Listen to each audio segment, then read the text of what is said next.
I think I'm now taking a video. This is my farm here, the Wooten Farm on Maury Road. Now, it's about a week after the Hurricane Matthew. This land is blessed by not collecting a lot of water. It's got pretty good drainage. There's a 6-foot drop off from this soybean field right here by that, near that woods line. See right there where the soybeans stop and then another field starts? There's a road running there. From here, as you look down, this is a good field, well drained, pretty high.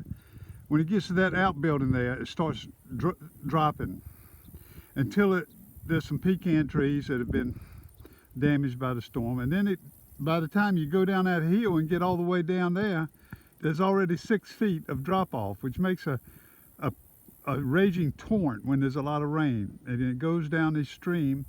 And the concern was, will it take the soybeans with it? But this year, many people were able to harvest their soybeans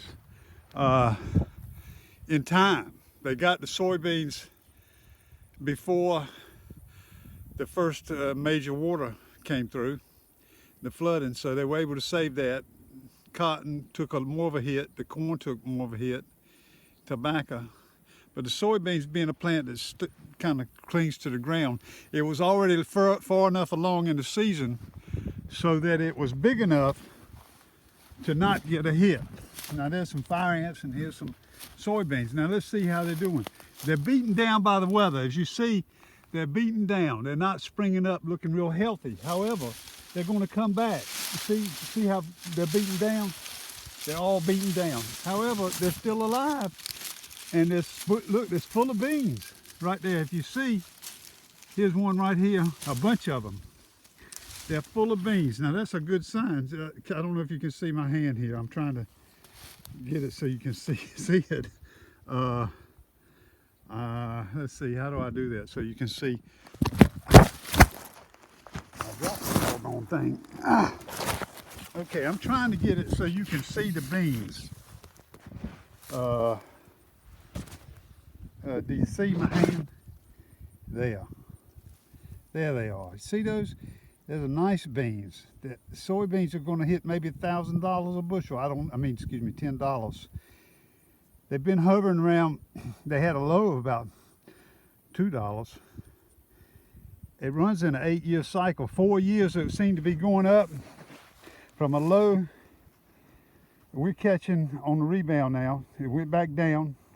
Now I think it's going up. This is year 2016. And the soybeans, we're going to have a decent crop. And the price looks okay. So that's a report from North Carolina soybean.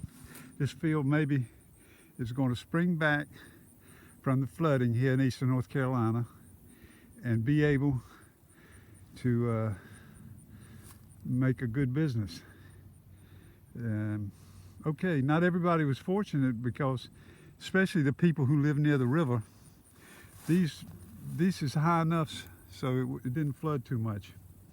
Out here, this is John Wooten reporting from Greene County, your soybean connection, along with David Phillips, master farmer, and